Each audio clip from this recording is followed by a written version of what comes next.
President Trump will impose a new round of tariffs on imported heavy-duty trucks, branded medications, kitchen cabinets, and upholstered furniture. Trump announced the change will take effect on October 1st, writing on Truth Social last night that the large-scale flooding of the products into the U.S. by other countries. Starting on November 1st, medium and heavy-duty trucks imported into the United States will be hit with a 25% tariff in Donald Trump's latest salvo in the U.S.'s global trade war. 25% tariff on some imported trucks starting next month. It begins, as many American economic dramas do, with a single post from Donald J. Trump. Early one morning, the former president declared that Canada thinks it's the 51st state, time they paid like one. Within hours, the United States confirmed a 25% tariff on imported trucks, aimed squarely at protecting what was left of American manufacturing. But this time, the stagecraft didn't go as planned. What was meant to look like a bold defense of American workers instead exposed how fragile the U.S. supply chain truly is, and how Canada, long dismissed as a sidekick, is walking out of America's shadow with quiet confidence and global leverage. The 25% truck tariff was sold as a simple idea: make foreign trucks more expensive, push companies to build inside the U.S., and bring jobs home. But economics rarely obey politics. In the weeks since Trump's announcement, the fallout has rippled through factories, farms, freight companies, and households. Prices are climbing, contracts are collapsing, and Canada, once treated as a passive neighbor, is suddenly the most attractive alternative for global manufacturers. When the Commerce Department confirmed the tariff, it cited national security and domestic job protection. Medium and heavy-duty trucks, the backbone of the U.S. logistics sector, were now facing a 25% import duty, on top of excise taxes that already pushed prices toward $170,000 per vehicle. Within days, truck dealers across the Midwest were reporting price jumps of $40,000 or more. For a farmer in Iowa or a builder in Tennessee, that cost isn't abstract. It's a truck they can't afford, a contract they can't fulfill, and a delay that ripples through the supply chain. The irony is unmistakable. The tariff meant to help America move is slowing America down. Meanwhile, Canada watched carefully. Just hours after the U.S. announcement, Canada's Minister of Intergovernmental Affairs, Dominic LeBlanc, stood before reporters in Ottawa and said calmly, "Canada will always defend its interests. We can still make deals, and we're confident that line, 'we're confident,' would become a hinge in this story."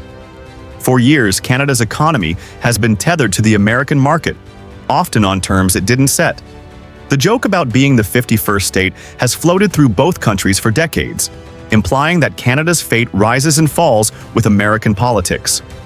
But Trump's tariffs have transformed that joke into a turning point. When the United States weaponizes trade policy, it gives every partner an incentive to find new friends, and that is exactly what Canada is doing. In September 2025, Ottawa finalized the Canada-Indonesia Comprehensive Economic Partnership Agreement, a sweeping deal eliminating or reducing more than 95% of tariffs between the two countries. It's Canada's biggest trade breakthrough in Asia since its agreement with South Korea in 2014, and it happened precisely because of U.S. unpredictability. As LeBlanc and Prime Minister Mark Carney signed the CEPA in Jakarta, Carney's words were deliberate. When others close doors, Canada opens them. Behind the diplomatic phrasing was a simple truth. Canada is diversifying because it has to. Tariffs, once meant to pressure, Canada have become the push it needed to step out on its own. To see how tariffs reshape economies, consider CLAAS, a German manufacturer of agricultural machinery. For years, CLAAS produced its Lexion combines in Omaha, Nebraska, a hub for American farming. But this year, amid tariff uncertainty and supply chain chaos, the company quietly shifted part of its production back to Germany. Local news outlets in Nebraska confirmed the move, citing higher input costs linked to the tariff environment and disruptions in truck deliveries. In short, the cost of moving parts across the US-Canada border had become too unpredictable. It's not just CLAAS. Dozens of equipment manufacturers, from specialty parts suppliers to furniture exporters, have begun rerouting their logistics networks through Canada or Mexico. A manufacturer in Ontario now boasts that its shipping times to Asia are shorter than its American competitors because of new Pacific trade routes and a stable tariff regime. This is how trade wars quietly rewire the global map. Companies don't wait for politicians, they act. Each time a firm moves production or logistics away from the United States, it chips away at America's industrial foundation. The effects of the truck tariff are visible in every sector tied to movement and materials. Lumber yards in Oregon and Washington report shortages of transport vehicles, delaying deliveries by weeks. Home builders across the Midwest face higher freight costs, adding thousands to the price of new houses. In Texas, logistics firms are leasing older diesel trucks just to keep routes running. A new Class 8 truck that cost $170,000 in 2024 now crosses the $220,000 mark in late 2025. Insurance premiums are climbing. Maintenance costs are up. And the average American consumer is paying for all of it, at the grocery store, at the car lot, and in their mortgage. Yet the political message in Washington remains simple. Tariffs mean strength. But what strength looks like on the ground is very different from what's declared on a podium. When Trump rails against foreign freeloaders, he's not wrong that the global economy has leaned heavily on American demand. But the blunt weapon of tariffs doesn't build, it breaks.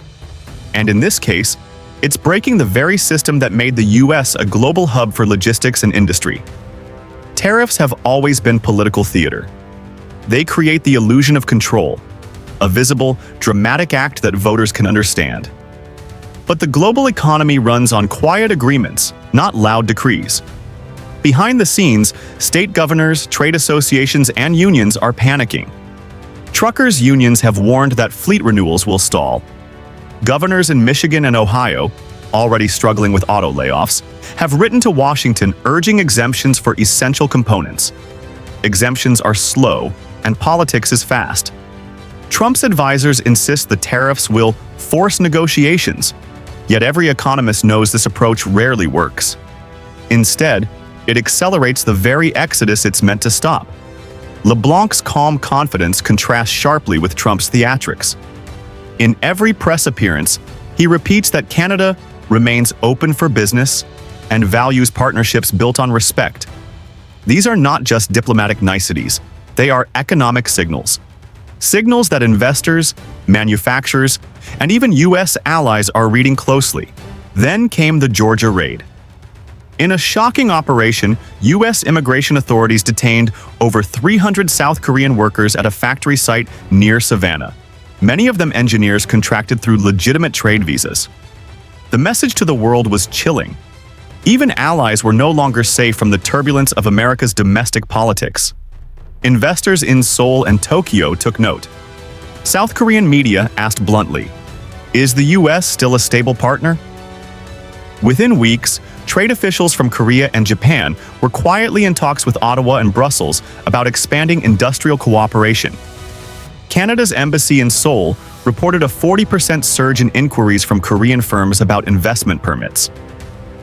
When a single US raid can reshape foreign investor sentiment, you begin to see how soft power erodes. And that erosion is what gives Canada leverage. What began as a tariff battle has turned into a feedback loop of political pressure. American governors plead for relief.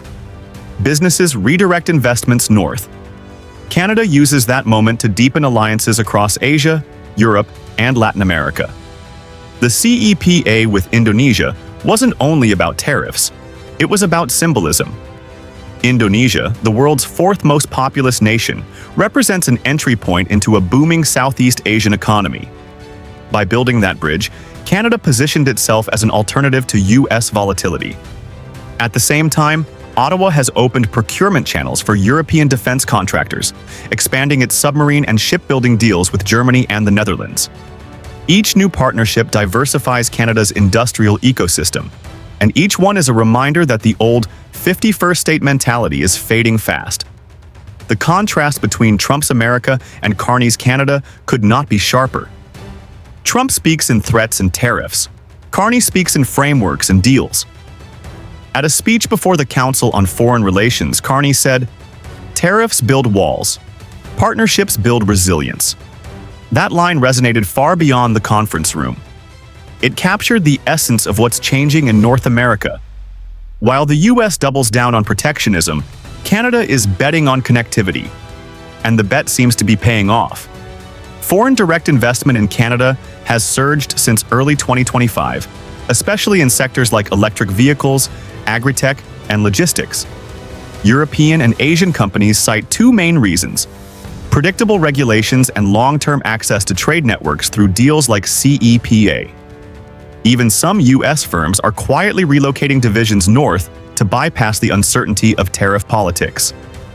It's a quiet migration, but one that reshapes both economies. Follow the chain. Tariffs raise costs, companies shift production, supply chains reroute, Canada diversifies, and the United States loses leverage. Each step is measurable. CLAAS moves equipment assembly out of Nebraska. Trucking firms delay purchases. Farmers pay more to transport grain. Consumers face higher prices. Meanwhile, Canada inks new trade deals and welcomes disaffected investors. This is the anatomy of economic backfire. And yet, in Washington, the political script remains the same. Tariffs mean patriotism. But patriotism that punishes your own workers is a strange kind of love. In the end, tariffs were never just numbers on a balance sheet. They were a mirror, a reflection of what happens when politics tries to control the pulse of the global economy. While the US built barriers, Canada built opportunities. What began as a trade dispute has turned into a quiet revolution across the border. One where resilience, strategy, and partnership replaced bluster and fear. The real question now is simple. When the smoke clears, who will still be driving the future?